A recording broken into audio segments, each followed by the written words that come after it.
I have always said that Arsenal fans should be aware February, because this is the month that the title challenge always historically gets drowned in a toilet bowl. Arsenal fans should be terrified of February. I mean, I'm not an Arsenal fan, but I was scared of February when I was a teenage boy. Yeah. Everyone else in the class got a Valentine's Day card, but me, the girls at my school used to just throw used toilet paper at me in the street. But lads, after Arsenal beat Man United at home in January, I think that everyone right then and there decided that, oh, I guess Arsenal have won the league! If you genuinely believe that, and instantly wrote off Manchester City and Pep Guardiola in January, then I'm sorry, you're probably also the same naive dimwit who just chooses to eat sausages you found in a bin. Oh yes, and finally your stomach pumped at 4 a.m. Ozzy, it was the height of naivety. Ozzy, if you believe that, you're like a pregnant Red Riding Hood who wants her midwife to be the wolf. Lads, this is February and Arsenal have picked up 1 point from a possible 9. Factor in the FA Cup, and that is 3 defeats in 4, with just 1 goal scored from open play. What? Everyone who thought that Arsenal already sold up the league. No! Do you know how difficult it is to win the Premier League when Manchester City exists? To win this thing, Arsenal would literally have needed to collect more points than that invincible team of 2004. You know, the one who didn't lose a single match. They took 90 points that season. Yeah, try just getting 90 points now. That won't be enough. You'll probably be spending May weeping into your mutton pie. Honestly, lads, I mean, not one current Arsenal player would have got into that invincible team from 2004. Not one.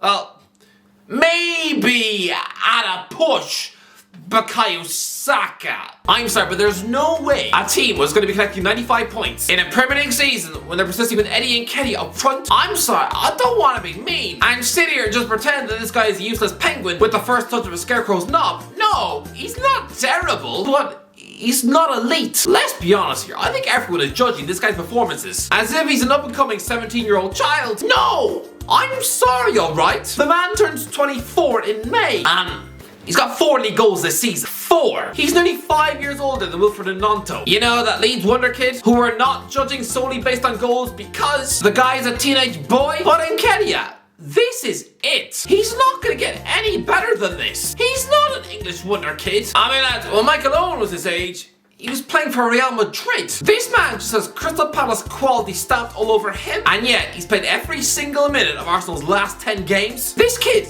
no, sorry, this man, this adult grown man is older than Erling Haaland. I'm sorry, but if a centre forward is born in the 90s, we cannot treat them as budding young children. No, I mean, if the guy grew up watching Drake and Josh, and if he can still remember listening to Britney Spears on MTV, oh, then he's sure old enough for us to be taking him seriously and judging him properly. Gabriel Jesus is the monster Arsenal centre forward, but he's missed the last 8 league games with a crumpled knee. Is it any surprise that in his absence, the Gunners have magically dropped 10 points and been knocked out of the FA Cup? I might understand if the injury happened in March, but it was literally 4 days before the transfer window opened, and Arteta choosing to instead place his complete and utter trust and devotion in Nketiah. I respect the belief, but really, it's been like sprinkling pixie dust all over your face before jumping out of an aeroplane. No, you're not gonna grow Peter Pan legs and fly. No, in about 13 seconds, you're gonna very quickly look like a squashed pizza in a field, refusing to bring in a short-term, quick fix centre forward in January. I'm sorry, what? Literally nobody. I'm sorry, Mikel, but that's about like accidentally chopping off your thumb while peeling the potatoes and refusing to buy a plaster. Instead, just letting it bleed for 5 hours on the couch. None of this is clever. Get a goal scorer. It doesn't even need to be a massive expensive buy. No, I mean, even Arsenal back in 2012 were bringing in a nearly 40-year-old Thierry Henry from the MLS. Even something like that would have been something. Listen, a loan deal for João Felix would have made the most sense, but if not him,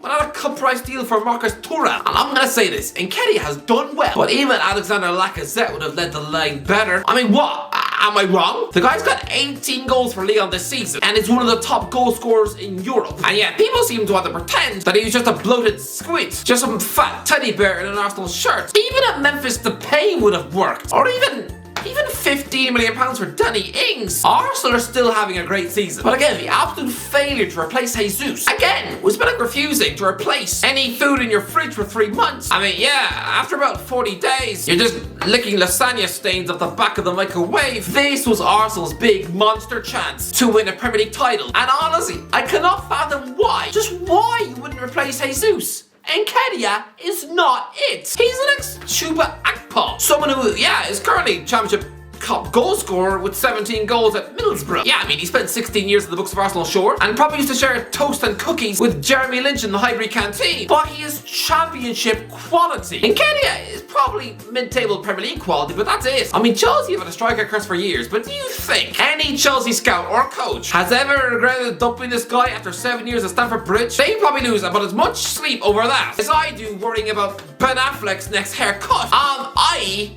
couldn't care less. Lads, maybe I have a cruel way of looking at football. I mean, maybe if you rip off my hair, yeah, I've got Voldemort on the back of my skull. But in close, epic title races, I always remember the secret players who ruined it. When I think of 2014, when Liverpool lost out to Man City, no, I don't think of the obvious Steven Gerrard slip. To me, I remember Kolo Touré, former Invincible, by the way, costing Liverpool an easy win at West Brom in February with an insane back pass to let Victor Anichebe score. Forget Gerrard's Chelsea slip. The real reason Man City won that race is because of Yaya Touré's brother. You know, the guy who just failed at Wigan and he spent the last 10 years being fed chicken nuggets and twirls out of Brendan Rodgers' pocket. And similarly here, if and when Arsenal lose a title race, oh, poor old Takehiro Tomiyasu. Here's some friendly advice from a grubby Irish gremlin who constantly stinks of expired ready bread. Quit Arsenal and go. Start afresh because I'm sorry. After this performance, the man probably can't even show his face in M&S. I mean, walk down to North London High Street now and you'll probably have emotional Arsenal fans squirting you with gone-off milk. This was a horrible performance. Why did Mikel Arteta choose not to play Ben White? Sure, logic will tell you that Tomiyasu is the more defensive-minded defender. I mean, he's an actual professional right-back by trade, while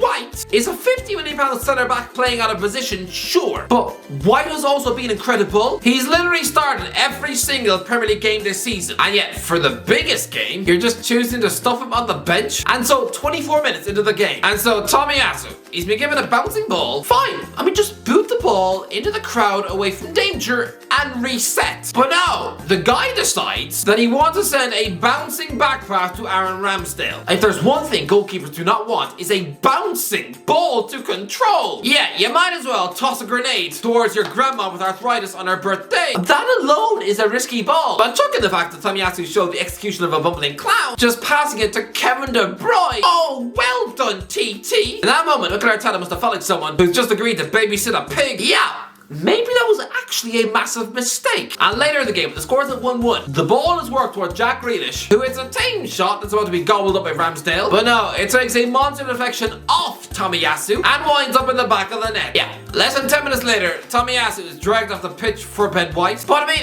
it's too late then, Mikel. The damage is already done. The guy is practically single-handedly deep-fried your title defense in an omelette that stinks of piss. I mean, Tomiyasu is a guy who nearly wound up at Tottenham for £15 million 18 months ago. But let's be real, the guy is the Japanese Aaron Wan-Bissaka. Asking him to play wing back would be like asking James Corden to put down the fork. So don't worry, Tomiyasu. Sure, you might be having a rough time at Arsenal, but I promise you, if you were employed by Spurs, Antonio Conte would look at you as if you got cat feces smeared all over your chin. Oh, by the way, subscribe, you absolute heroes. But first, this video is sponsored by Wash and Go. Lads, I know you'll have seen my many Wash and Go videos around the World Cup. It was weird, yes, I showered myself with milk, and yes, I still stink of a bowl of 3-month-old Frosties. But lads, the point is, look how happy I look in the shower. It's a weird thing to say, but lads, the Wash and Go 2-in-1 shampoo and conditioner is the ultimate time saver. This is going to save your hair. Unless you're bald, in which case I recommend you don't leave the house. But lads, the Wash and Go 2-in-1 formula combines the cleansing power of shampoo with the health care benefits of conditioner, all in one convenient step. I mean, again, look how happy I look. So just go out there, link in the description, go use the Wash and Go 2-in-1 shampoo and conditioner. Absolute legends. Back into the video. Arsenal are not going to win the title, but can we please not hear that they bottled it? No, they're going to finish second. That is an incredible season. Arsenal were never going to win the Premier League title. They were never going to claw more than 90 points in a season. Absolutely zero chance. How could a team who picked up 69 points last season magically find an extra 25 points from somewhere else? This is a club who haven't even broke the 80-point mark since 2008. Arsenal have not bottled anything because they were never going to do this ever. It was an almost impossible task, expecting the squad to get more than 90 points in a season, and with a managerial baby to somehow outwit his master over the course of 38 games? Nope, there'll be more chance of me growing a banana out of my nose. Honestly, just looking at those clips of Arsenal fans on the internet, these are grown men who honestly look like they want to jump in a bear pit at the zoo. This must hurt. Imagine, this is a club who haven't won a league title since 2004. Imagine telling them back then, when they've just seen their team go an entire season unbeaten, that, oh, actually, you won't win the title again for another 19 years. At least. Lads, I'm gonna be real here. I genuinely believe it's gonna be a 30-year wait. They'll win a title in maybe 2034. Oh, Irish guy, how can you say that when Arsenal are so close now? Yeah, guess what? Liverpool were sickeningly close in 2014. Yeah.